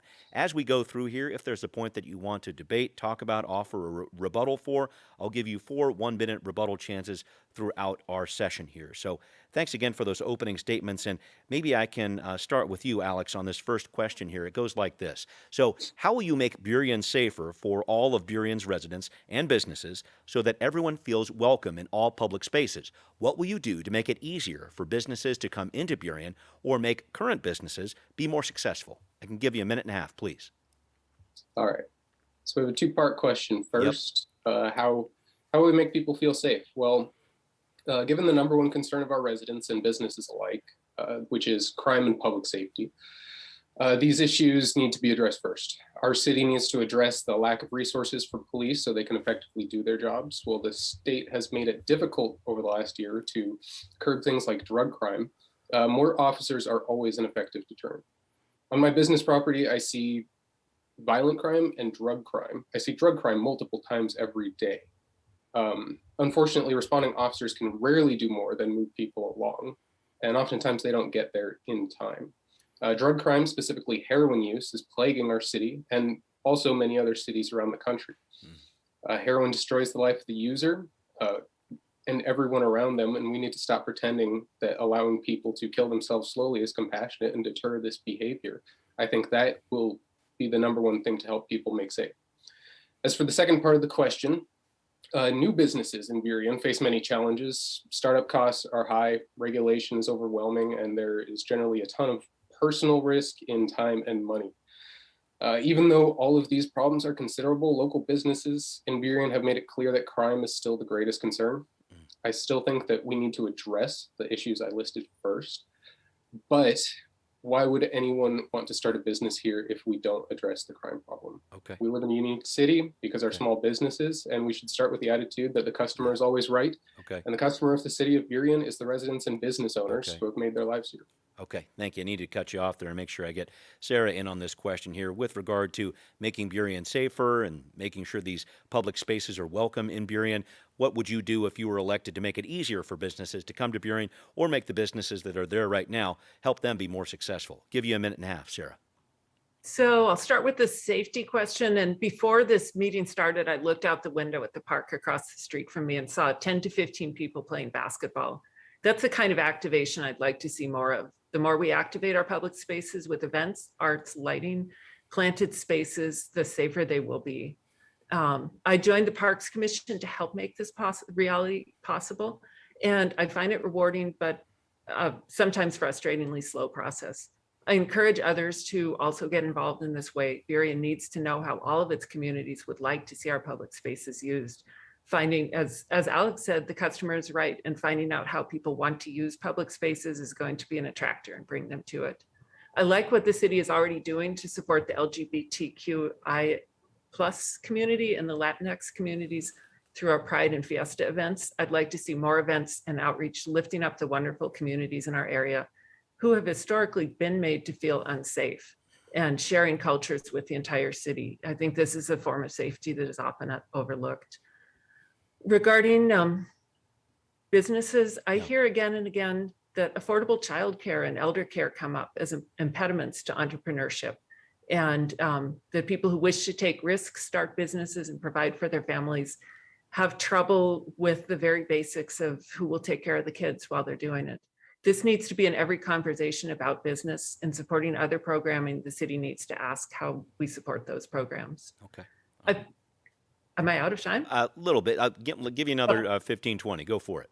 Okay, I've been canvassing in neighborhoods all over Burien, and a really common question I get is, where do you live? Yeah. When I mentioned I come from Boulevard Park, a common reply is, yeah, the food desert. Hmm. So part of bringing businesses here is finding the places that are in need of them Okay. and putting resources into activating those parts of the city. Okay, sounds great. And we're going to talk a little bit more about public safety later on in our discussion here, specific to police officers. So stay tuned for that, everybody. I'm going to move on to another question here. And this time, Sarah, why don't I start with you here? So the decision to include DESC in Burien's Affordable Housing Demonstration Project was controversial. I want to ask if you support that decision that was made. Do you support the location of the facility in downtown? Why or why not? So I've looked at maps of Burien trying to pinpoint another location in the city that meets the needs of the residents of the new housing and of its neighbors. From the point of view of the residents, I believe that the location meets their needs for transportation, for shopping and groceries, for services. I look around Burien for other locations. Most are either further from transit or from those other essential services. Businesses and current city residents also benefit from how close the proposed site is to transit. Another suggested location is several blocks from the nearest bus line. It would result in a large uptick of people going to and from the transit center, which I think is another hot button location in Burien. I have heard suggestions of establishing a new DESC facility in an underserved area and bringing services to it, but I think that those are two separate activities that need to be done separately. The resources are not there to do them both at once. Okay. Thank you for that. Alex, I'll ask you this question too about DESC, the decision to include it in the Affordable Housing Demonstration Project. I know there's some controversy behind that. Your thoughts about that decision, and also, do you support the location of the facility in downtown Burien? Well, I actually do not support DESC for two reasons. And the first reason is because it is not a good fit for the Affordable Housing Demonstration Program. And I think I'll just, in this first part, just talk about that in itself, because we need to take a step back every once in a while and remind ourselves the role of this council. They were meant to vote on whether or not DESC, the project proposed in downtown Burien, would be a good fit for the Affordable Housing Demonstration Program. That program was created so that we could learn more how to make Burien an affordable city. And specifically, it was created to give leniency to developers so that they could create an opportunity to evaluate potential barriers to the construction of affordable housing. That is from the city website. Unfortunately, we're not going to learn anything from this project about how to make Burien more affordable, and it should have been a no vote for that reason alone. For me, that's the main issue. I think there are many other reasons not to have DESC in our city, but I think I'll probably save that. Okay, fair enough. Sarah, I feel like this is a policy difference between the two candidates here. I wondered if you might have anything to respond to in terms of what Alex was saying and his approach to DESC. I want to actually use this opportunity to highlight some misconceptions I've heard people have about the proposed DESC project. I hear it called a shelter a lot, and it's an apartment complex rather than a shelter. And I want to say, I think that distinction is important. I worked in Lower Queen Anne near a large congregate nighttime shelter that closed every morning. It required a large number of people to come pouring out of it, carrying their belongings and looking for a place to eat and spend the day. They were uncertain whether they'd have a bed again that night. That kind of anxiety, coupled with no place to go and nowhere to use the restroom, led to disruptive behavior. Permanent residence will not require people to leave at certain times of day. And I think a lot of the anxiety that people experience about what the impact will be is based on experiences people have with shelters, and that permanent supportive housing, which is residence, it's apartments, is going to have less impact than people are are gathering from this other model. Okay. Alex, could I have you weigh in here too? I feel like this is an important topic where you really have some differing ideas. Your reaction to what Sarah was saying there, please. Well, I think we still need to bring it back to the vote that the city council made and whether or not this falls under the affordable housing demonstration program. And Okay. I think it's clear that it doesn't. A lot of us have gotten sucked into the debate of whether or not DESC is good. But from my experience running a business, we need to be realistic about what our roles are. And the role for that vote was specifically for the affordable housing demonstration program. I think that was a clear no. And I think the debate has kind of distracted everyone from that. I think the debate around whether or not DESC is a good service or not is a good debate to have, one that our city needs to have, as DESC could look for other locations or going under different programs. But for me, it's still just as simple as if I were sitting on the city council, my role would have been to vote whether or not that was good for the affordable housing demonstration program, and that would have been a no. Okay, just to clarify on something, Alex, do you support having DESC anywhere in the city of Burien? Some thoughts on that? Well, I do not. Okay. I believe that DESC is just another failed version of corporatized compassion. I think we can do better than that. Okay. Overdoses continue to rise in King County, and we haven't stopped to ask ourselves whether low barrier housing is actually helping. Okay. You want to move on, or can I go a little? I feel like you have another thing to say, so please do. All right. I get this from just talking to firefighters and police officers who respond to calls to those buildings. Okay. There are a lot of overdoses. I've been personally affected by the opiate epidemic in our city and our country, and I just want to see something that realistically has better results than DESC and Burien. Okay. Sarah, I can let you touch on this for a few seconds if you'd like, or we can move on. Any final thoughts on DESC before we move ahead? I guess I would talk briefly about the housing first model, because the experiences I have had seeing people come into an isolation and quarantine facility, which gave them a room and a place to keep their things and a place to gain some stability, is that as evidence also shows, that housing helps people remove some of the barriers that they have to stability. Okay. If you imagine, am I out of time? No, please go ahead. Okay. If you imagine having to make decisions for further than a day ahead without a place to live, without knowing where you were going to sleep, it's extremely destabilizing. And stability needs to start somewhere. And a lot of evidence shows that the stability of having a place to be is a beginning to acquiring stability in other parts of the life. Got it. I think we're going to touch on DESC again before the end of this, because I know it's a big topic, but I want to move on to something else. And Alex, I'll start with you on this. It's about public safety here. In a recent survey published by the city of Burien, 72% of respondents listed public safety or crime as their top priority. Burien currently has approximately 1 officer per 1,000 residents, one of the lowest rates in King County, resulting in having 3 police officers on the shift at times for the entire city. Is that adequate first? And if you do think it's adequate, what's your answer to those residents and businesses who have called 911 and experienced a delayed response or no response at all due to the volume it calls? Give you a minute and a half. Well, to answer the question, no, that is not adequate. The results of this survey are no surprise to anyone I've spoken to, neighbors of mine, friends of mine, customers, employees. Although some people who have not had a personal experience with crime in Burien tend to dismiss this complaint.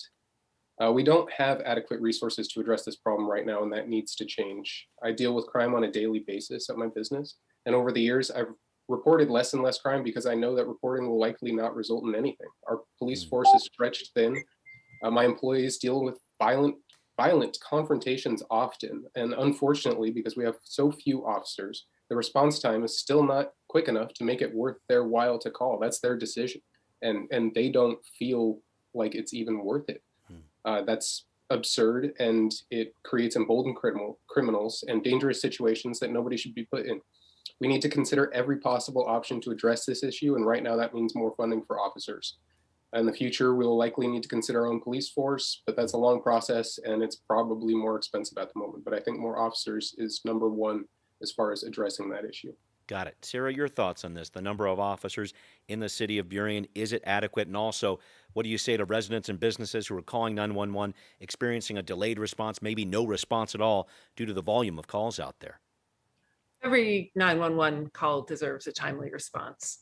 And Burien is in the process of hiring officers and needs to have the full complement of officers that they are supposed to. Not every 911 call involves a crime committed or a situation that a police officer is trained and ideally suited to address.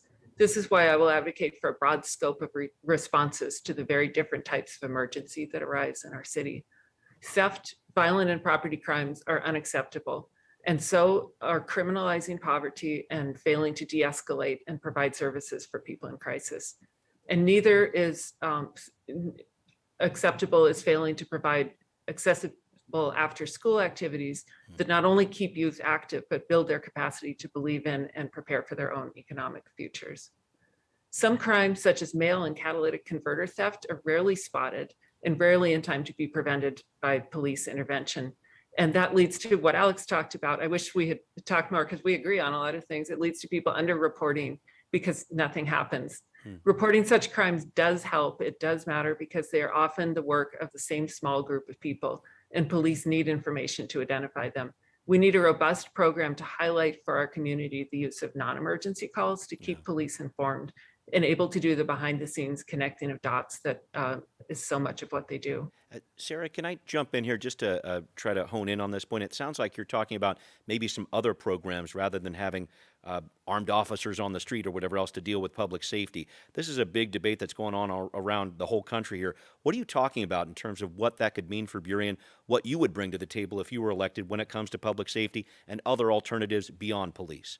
Well, what I was talking about just now was actually using when a crime has been committed and there's nothing to see anymore, the person's not there, is using non-emergency calls. I've had many people say I didn't call the police because what could they do? But what they can do is use that evidence to help find who is doing some of the situations. But I do want to share an experience I had this summer when I called 911 for a life and death situation. I don't want to give too much personal detail, but the call was for someone who posed a danger to themselves due to mental illness and would have been best served by a trained mental health professional. The situation was scary to bystanders. It was scary to observe, but the only person who was in actual physical danger was the person who was a danger to themselves. The police responded quickly, and while they were empathetic and eager to assist, there were limits to what they could do for this person who had had negative response to them because of trauma that they had experienced in the past. So I do believe that we need more mental health responses to people in crisis.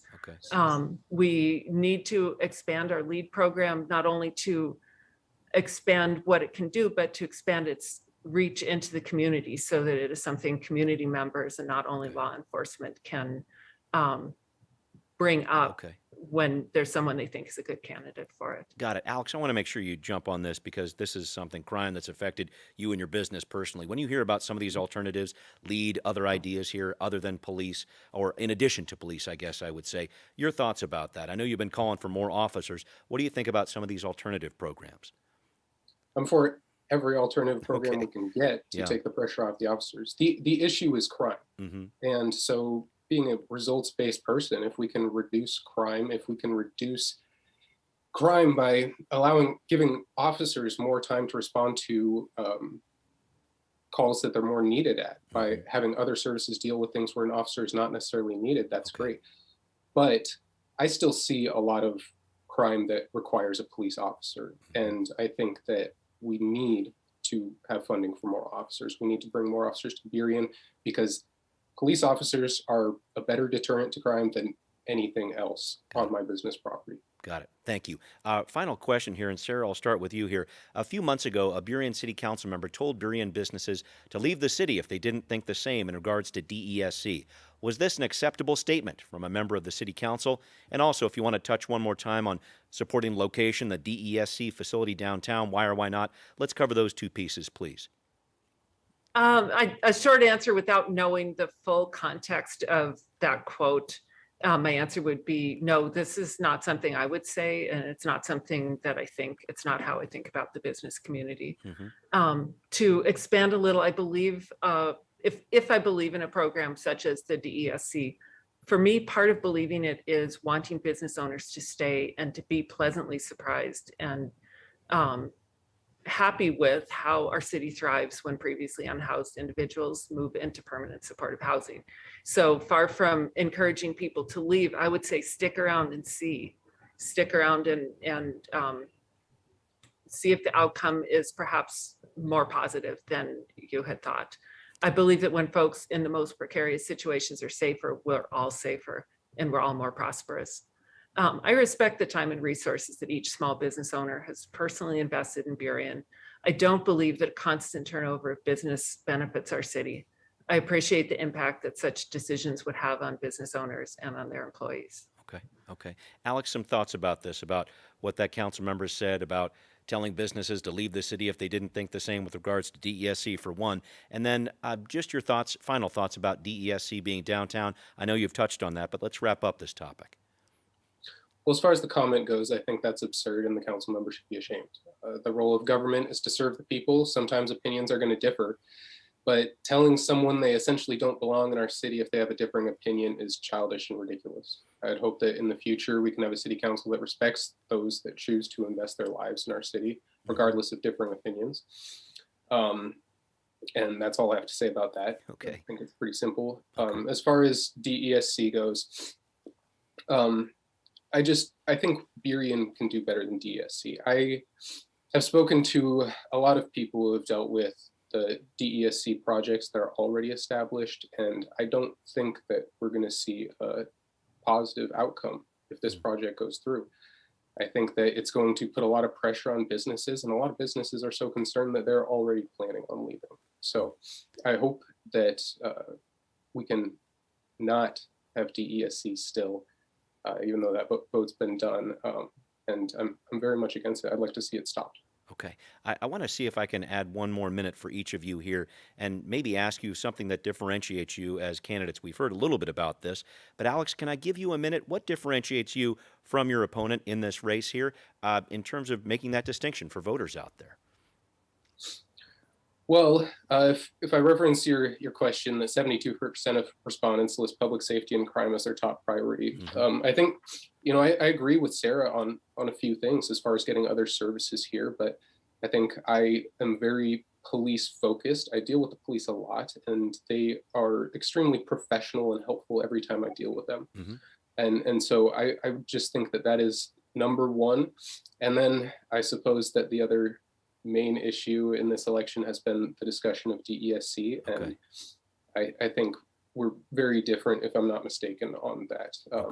I would not like to see DESC in our city at all, and I very much don't think that it belongs as a project under the Affordable Housing Demonstration Program. Thanks for whittling that down. Sarah, can I give you a minute there? I know that Alex has said a few things. What do you think differentiates you both as candidates? Well, I see myself as a very, whatever you would call the opposite of a single issue candidate. And I've asked myself every question that has been asked of me. I have asked it back to myself. I'd like to share some of what I've heard while canvassing or in other forums, many of which my public record is available on. And some of the things that I am interested in is how can we as a municipality address climate change? What can we do about gun violence in our schools? How do the candidates intend to represent constituents who are very different from themselves in background? How can Burien support our LGBTQI+ community? How can we make the arts available for residents of Burien? How can we address the flooding in neighborhoods which have the added impact of failing septic systems? What are Burien's biggest transportation challenges, and how will we address them? What does equitable recovery from COVID-19 look like for a community? All right. How do we find out? Am I time? Just about, yeah. Okay. I know you've got a ton of ideas, and maybe I can do this. How about this, Sarah? Why don't you try to work those into a final statement here, because we do need to wrap up. I can give you a minute and a half if you want to keep going down that list or talk about whatever you'd like. A minute and a half just to close out here. Well, I think I'd like to close out with some gratitude. And first of all, I want to thank the event organizers and the other candidates who all showed up here tonight. And if in case they're watching, I want to give a shout out to my volunteers and supporters and say hi to all of them. And above all, I want to thank the folks in Burien who open their doors and take a chance on meeting me. I've met people who shared their joys and their worries, and people who quickly snagged my flyer before the baby woke up. I've been confused in people's minds with incumbent Sydney Moore, who's no relation, and have had to explain that I'm a first-time candidate. I've met people who said, hey, I just voted for you in the primary, and others who politely disagreed with me, but who thanked me for running. I've been met with openness and curiosity, and that's been the antidote to my own fear about running. I feel closer to my community. I hope that every person watching leaves knowing me a little bit better beyond the talking points and thinks about how I think about the decision-making process. You too have a decision to make. I invite you to contact me through my website, Sarah for Burien, if you would like to talk further about any of the issues discussed here tonight, or any issue that was not. Okay. And I would ask you to vote for me, Sarah Moore, for position number 5. Thanks very much. Alex, I'm going to give you the last word here. Give you a minute and a half. Go ahead. Well, I would like to thank those that are watching presently, or if they're watching a recorded version. It's very important to be involved in local politics, no matter what your views are. I would hope that everyone who is watching, or people that aren't watching, pass it on. I hope everyone feels motivated to participate. We're all in Burien. We all need to do this together. It takes some effort. Sometimes you got to get out of your comfort zone, but we live in a really special city, and I hope that we can start looking forward to a brighter future soon. I think as a candidate, I have a lot of practical experience in management, decision-making, and I understand the people that are struggling in Burien. I ask that you help me help Burien address these issues, and we start moving forward again. And thank you again. If you have any questions, you can contact me through my website, which is alexsimkis.com, and I ask that you vote for me. All right. Alex, Sarah, thank you both for joining in here. Thanks, everybody, for watching. We're going to be right back with our forum featuring the candidates from Position 7. Stay tuned.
And hello, everybody. Brian Callanan here with you again, your moderator, as we go through all of the 8 candidates who are running for Burien City Council this fall. We've had a great evening here. Since 6 o'clock, we've been bringing this to you. We've been through the candidates for Position 1, Position 3, Position 5, and now it's time for Position 7, featuring the incumbent, Crystal Marks, and also her challenger, Stephanie Mora. Thank you both very much, I should say, for joining me here.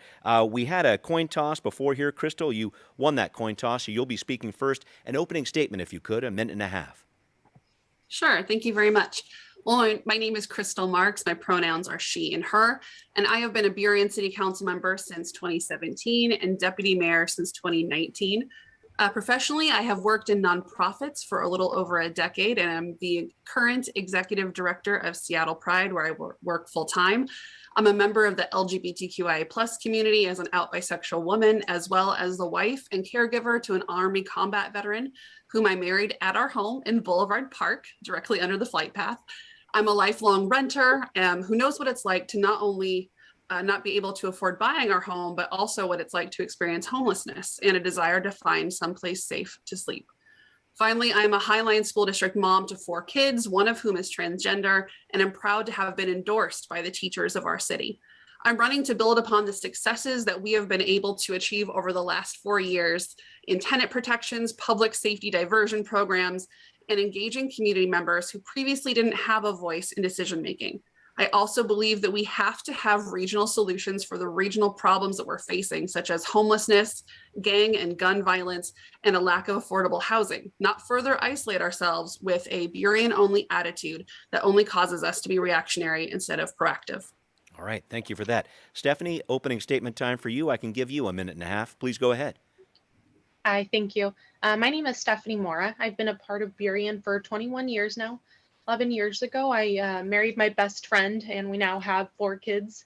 During this election, I knocked on thousands of doors in every neighborhood in Burien, as well as met many business owners. Many residents have said that they no longer feel safe in our community, doing things like going to the park or the library. What it is clear from our conversations is people want to see change in Burien. So I'm running for Burien City Council because I am a concerned mother and I think we can do better. Hola, mi nombre es Stephanie Mora. He sido parte de Burien durante 21 años. Hace 11 años me casé con mi mejor amigo. Ahora mi esposo y yo tenemos 4 niños pequeños. Durante esta elección he tocado miles de puertas en todos los vecindarios de Burien y he conocido a muchos dueños de negocios también. Durante este tiempo, muchos me han dicho que igual que nosotros, ellos ya no se sienten seguros en nuestra comunidad. Yendo a la biblioteca o al parque ya se sienten más con peligro. Lo que es claro de nuestras conversaciones juntos es que la gente quiere ver algo mejor para Burien. Me postulo para el Consejo Municipal porque una madre preocupada creo que puedo hacer mejor para nuestra comunidad. Okay. Thank you. Gracias, and thank you for that. And Stephanie, how about I stay with you for the first question here? We've had a number of questions brought in by the business community here. Future members of the Burien Business Association have provided these questions. We also give thanks to Live Oak Audiovisual for bringing this through here. What we have is a number of questions. I'm going to ask them to the candidates here. They'll have a minute and a half to respond to each of them. During the time, about a half hour together here, we'll also offer the candidates 4 times to rebut, offer a minute-long rebuttal statement there. So we'll get the flow of this thing going here with our first question here, Stephanie, and I will direct it to you here. It's about public safety. How will you make Burien safer for all of Burien's residents and businesses so that everyone feels welcome in all public spaces? What would you do to make it easier, if you were elected, for businesses to come into Burien or for current businesses to be more successful? Minute and a half, go ahead. Thank you. I think we need to start by prioritizing public safety in our city by enforcing law and ordinances that we already have. I heard from far too many people that they don't feel safe in our community. I heard from a grandmother just the other day. She said that she finds herself looking down at the ground when she's taking her granddaughter to the park, just to make sure that she isn't stepping on needles. She told me that she's just going to stop taking her granddaughter altogether to the park. I've also heard from other people who don't feel safe going to the library or grocery store. I do think we need to step back and as a community and reflect how we even got to this point. We cannot accept this as a new normal, and we cannot have a functioning city if our laws don't apply to everyone and a certain segment of our community thinks that there are no consequences for their actions. Downtown Burien should be a vibrant business area that people from outside our community can come and spend their money safely. Okay, got it. Crystal, I'll address the same question to you, making Burien safer for all of Burien's residents and businesses so that everyone feels welcome in all public spaces there. And also, what would you do to make it easier for businesses to come into Burien or for current businesses to be more successful there? Sure. I think this question leads with a belief that our public spaces are all dangerous, unwelcoming, and to be avoided. Instead, I see a thriving farmers market that grew from a summer event to something year-round, and an incredible increase in events, festivals, and celebration in our public spaces. I think that is a crucial aspect to increasing public safety in our downtown core and in any of our parks, is activating those spaces and putting them to good use so that they don't fall into disrepair or have petty crimes and other things taking place in them. Moving forward, I think we need to look at public safety as an interconnected part of our city. No one candidate is going to magically solve crime, just like our police isn't going to solve all of the crime either, and shouldn't be asked to solve our homelessness crisis or anything else. In fact, they've repeatedly told us not to place it all on their shoulders. If reelected, I'll work to support a day shelter for those experiencing homelessness, where resources can be provided that allow these individuals to move from homelessness into a life of self-determination and safety, while also listening to our officers on what tools are or are not working for them as we engage with crime in our city. We've seen businesses open in Burien during a pandemic, which shows that we are incredibly business friendly with one of the lowest business and occupation taxes in our state. And much like our rental housing inspection program, I think we actually need to have a business space database that tracks the physical conditions of the buildings our businesses are in, so our economic development staff can proactively supply the landlord or business owner with resources so they can come into code compliance and be more attractive to new tenants. Okay, thank you very much for that. Stephanie, I wanted to make sure I let you jump in here too, because I heard a few things Crystal was saying here. Any ideas you might have when it comes to trying to invite more businesses in, make them feel more safe, make them feel more welcome? Crystal laid out a few ideas. I wanted to know what your ideas were on that front. Well, I did want to rebut that. So while please. I have been, sorry, what? Please. Well, I had been meeting with a lot of the business owners. Many of them had brought up that they were already feeling unsafe, and they often come to their businesses a lot earlier to just clean up human feces and needles around their storefront. And I do believe that business owners and their employees and their customers should have a safe environment for them to even operate or shop in. So one question that I would like to ask the Burien residents is very simple. Do you feel safe and fine with how our city is, and do you want more of the same, or do you feel like the status quo is fine? I think the answer is very clear who you should vote for, if so. But I also think that things that need to be changed, and if you think that it's also time for change, then it is also clear who you should be voting for. Okay, Crystal, I feel like a few challenges were thrown out there. A thought on this before we move on to our next topic? Sure. I've definitely heard similar things from our business community, which is why I have acted. I supported implementing the downtown police and emergency response center that's going to be going in our downtown core. So that does address issues that people are presenting with regards to individuals sleeping in business doorways, defecating in the alleyways, things that are not acceptable downtown behavior. So we're supporting that by not just increasing police, which is a $250,000 per officer increase to our budget, and usually have to come in pairs, so $500,000, but looking at increasing police, but also community service responders as well. Okay, thanks for that. We're going to touch on DESC right now with our next question here, and I'll address this one to you first, Crystal. It has to do with how the City Council deals with its residents and also with regard to the DESC itself. So the question goes like this. A few months ago, a Burien City Council member told Burien businesses to leave the city if they didn't think the same in regards to DESC. Was this an acceptable statement from a member of the City Council, and do you support the location of the DESC facility in downtown? Why or why not? Sure. So first of all, the statement isn't correct. It's still available online if anyone wants to go look at it. I think it's important that we lead with actual fact when we're asking questions. And Okay. Brian, that's not aimed at you. But I think it is also crucial for all members of the Burien community to feel safe to share their thoughts and concerns in a respectful manner, whether they are a business owner, a student, a parent, a faith leader, or any other stakeholder. To that end, I am extremely engaged and accessible online and in person, setting up monthly coffee chats around the city, frequently posting on social media about the issues that our city is facing and engaging there, and responding to emails. In regards to whether that location downtown is good for DESC, I wholeheartedly think it is. As previous candidates have mentioned on this forum before, it is central to public transit. It is near the police station. It's near the law enforcement assisted diversion office, but it was a private business transaction, which is not something that city government should be interfering in deciding where a business can and cannot locate if it is properly zoned. And it does meet the criteria for our affordable housing demonstration program, which I helped to create and pass 3 years ago. Okay, and we're going to touch on that program again in just a minute. But Stephanie, I'll bring you in here with regard to what this council member allegedly said with regard to the DESC and talking to businesses there. I think some businesses were not feeling well supported, I guess would be one way to put it. Talk about that statement, if you would, and also your thoughts about the location of the DESC facility downtown. Yeah, so I'm going to address Crystal's response first.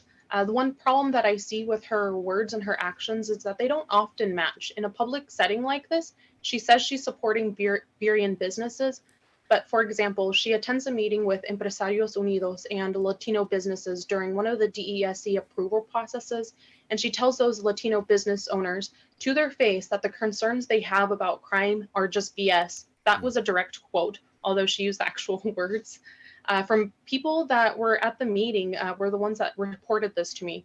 Words and actions do matter, and there are some council members who disagree with any opposing views. If they don't agree with it, I do think that they should bring it up and not just accept it. I was at that meeting, so I did hear when that remark was made by the other council member. Okay. I guess, Crystal, it sounds like maybe a response is in order here if you'd like to with regard to what Stephanie's saying. Sure. Well, first of all, it was a meeting not in regard to DESC, but actually about food trucks. So that was the only Empresarios Unidos business meeting that I have attended, and the only one that I've ever been invited to. So I was happy to attend that. And the quote, besides being taken out of context and what I said, and I did mention some of the concerns being framed by other candidates or other community members as candidate Mora mentions BS. It was more along the lines of stating the fact that there's so much more that goes into crime and safety in our city, and I appreciate the opportunity to address that. Okay, well, let's talk about crime, why don't we? And how about this? Crystal, I'll start with you on this one. In a recent survey published by the City of Burien, 72% of residents listed public safety or crime as their top priority. They're currently in Seattle they're currently in Burien is approximately 1 police officer per 1,000 residents, one of the lowest rates in King County, as I've heard it. This has resulted in having 3 police officers on shift at times for the entire city. Is this adequate, first off? And if yes, what's your answer to residents, businesses who have called 911 and experienced a delayed response or maybe no response at all? Sure. I think we definitely do need to have a better staffing model for our police department, but that is only one piece of the public safety puzzle. With over 52% of our entire city budget being spent on public safety, and every officer, as I mentioned, costing our city $250,000 to the King County Sheriff's Office, where we lease our officers from, often with a requirement to purchase them in pairs, the fiscally responsible thing for us to do is to listen to our officers and also fully fund human services and housing efforts. In contrast, we spend less than 5% of our budget on human services. When I ran in 2017, I was on the idea of arrest diversion programs as another tool to equip our officers with. With the lead and co-lead program or the law enforcement assisted diversion program, we have also seen some early success, such as moving 14 people off the streets during the COVID pandemic with co-lead. It's only one tool, but it has highlighted some of the gaps where our public safety plan are and making sure that people don't reoffend. We have to focus on housing, family support, services for gang involved youth, mental health supports, and so much more for actually going to gain some traction.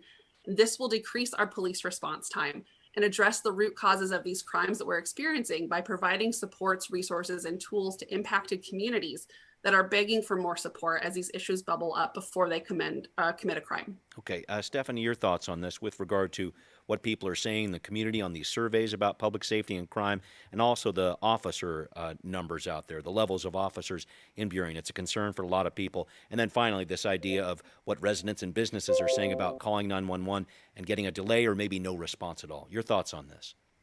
So first, I'm going to respond to I'm going to rebut that. Okay. I do support mental health programs when it makes sense. I have heard my opponent talk many times about the LEAD program, but it's almost insinuating that we don't need as many police as a result. But that's the problem. You do need both in order for it to work. The LEAD program is not proactive, it's reactive. The process does require police to first respond and then police call LEAD. If you don't have enough police officers, then it doesn't matter how many health professionals you have. It is unreasonable to expect a health professional to respond to a very violent situation on their own which is why I'm actually proud to say that the King County Police Officers Guilds did endorse me. And as a council member, I will see to it that they have all the resources they need to do their job. Okay, are you talking about, sorry, keep going, Stephanie. Oh, so I was going to answer Please. the question. Mm-hmm. I don't think that right now we have enough police on our department. I don't think it's adequate. I think the police are doing the best they can with the resources they've been provided. And you can't continue to ask the police to do more with less. We can't continue to defund the police under the guise of dynamic policing policies. As a mom, I've seen lots of gunfire outside of my apartment just with my children feet away from where it was happening, and it's violating. It doesn't have to be like this. I think we're seeing the effects of having insufficient police officers. We shouldn't have to hide in our houses. When citizens are left to defend and protect themselves, more people end up hurt. Okay. I do believe that the basic responsibility of the government is to ensure the safety of its citizens, and to know that they have 3 police officers on shift at any time. The city of Burien, it is a sign to me of a failing government city. Okay, Stephanie, thank you for that. Crystal, I feel like you need to respond, if you could, to this idea of should the city of Burien be adding more officers? Is that something you would support? And anything else you'd like to touch on there in terms of what Stephanie said? Sure.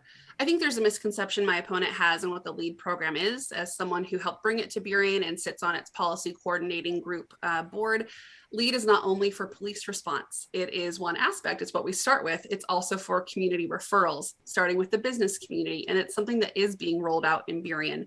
There is outreach from LEAD workers to our businesses. We have also never defunded the police in Burien, so perhaps my opponent thinks that she might be running in a Seattle City Council race where they have defunded officers.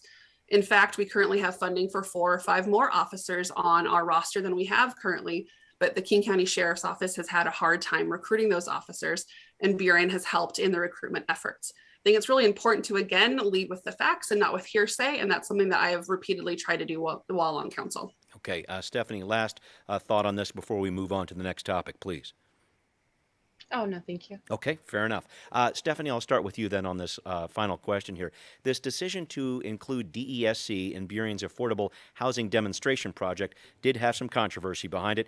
I want to ask if you support that decision as it went down, and do you support the location of the facility in downtown Burien? Please go ahead.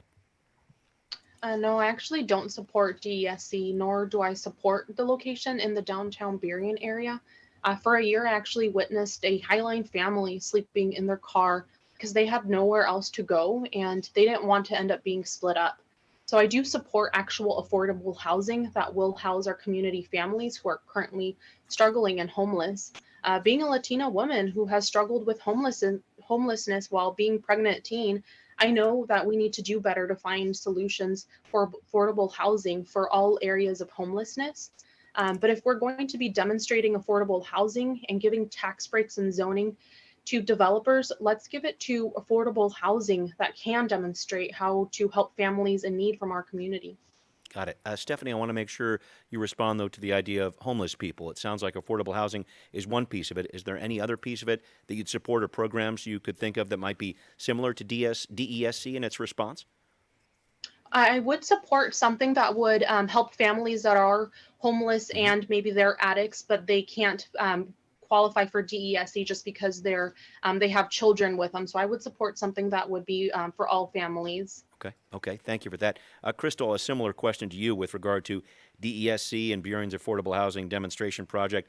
I know you know the back and forth on it. A lot of controversy there, of course.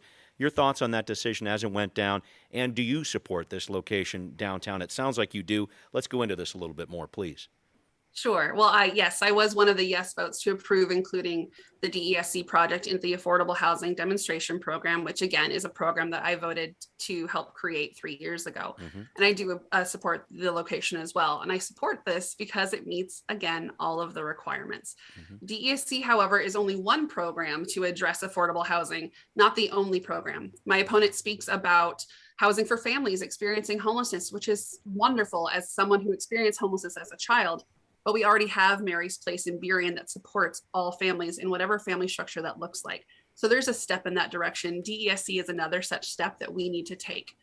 This positions, again, our DESC residents next to crucial services, but it also addresses the wrongs that we have been committing in Burien and the rest of South King County, which is sending our unhoused, mentally ill, and or drug addicted communities into Seattle for decades, and then blaming Seattle for the issues that we're now facing, saying that Seattle is dying or it's a Seattle problem. DESC is one of the 2 affordable housing demonstration programs that have been approved, the other one being Habitat for Humanity. And when I hear about the concern over the 95 units for DESC, I'm not hearing the same concerns that being addressed with the Habitat for Humanity folks. And the only common denominator, or the thing that's different, I guess, sorry, from those 2 things is some folks have drug, alcohol, and mental health issues, while the other ones, who could also be from outside of Burien, may not. Okay, thank you. I want to, as we start to wrap up here, I'd like to ask each of you to take a minute to talk about what you think really differentiates you from your opponent in this race. And Stephanie, if you could start here. I know we've covered a few different policy issues, but can you try to whittle it down for us? What really separates you from your opponent in this race?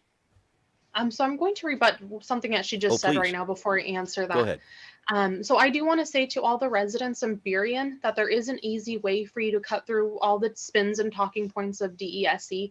I would encourage you all to drive down to 3rd Avenue in downtown Seattle and see for yourself what DESC is.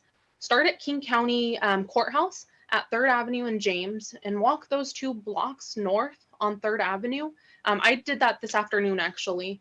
I parked my car, and I encourage you all to do the same and get out and actually walk those areas. While I believe that the proposed DESC site for Burien is actually 3 times bigger than the facility down in Seattle, you will get an idea what Ambom in downtown will look like and feel like. And as you're standing there amongst the garbage and needles and people using drugs, ask yourself if that is the vision you want for Burien, and if that's your vision, then I'm not your candidate. Okay.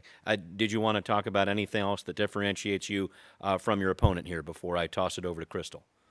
Yeah, I have been walking several weeks, getting to know everyone in the community, and it is clear that they are ready for change. A lot of times they have reached out to her or other candidates on the city council, and they do not feel heard. So that's something that I would like to bring that is different. I have heard many different viewpoints of what they want to see changed in Burien, but one thing is very clear is they want to see the crime addressed, and they haven't seen any of that prioritized in Burien, and that's what I want to prioritize. Okay, thank you. Crystal, a few points here. If you wanted to touch on DESC one last time, I'd invite you to do that. Also, anything else that might differentiate you from your opponent in this race before we wrap up with closing statements?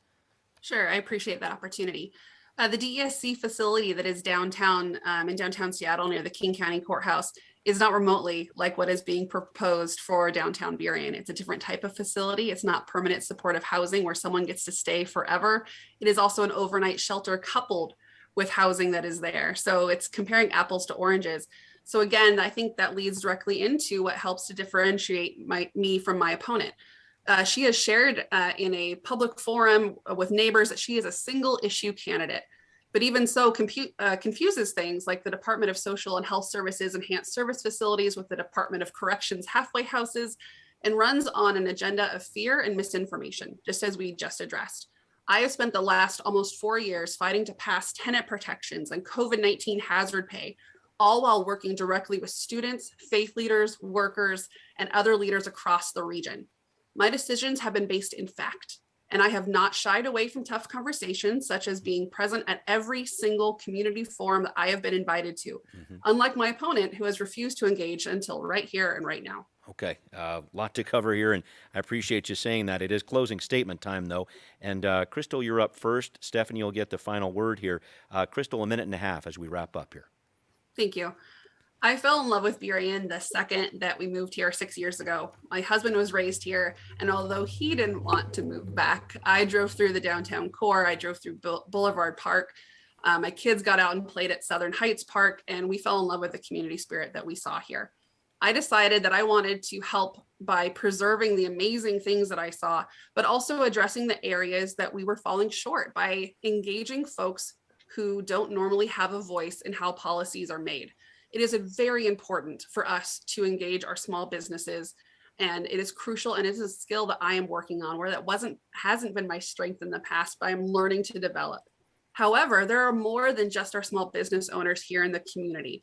I serve on regional boards and committees in my elected capacity, not because I enjoy spending hours and hours in meetings away from my family, but because I know that the problems facing Burien are not unique to our city and are being expressed by council members in the other 38 cities in King County.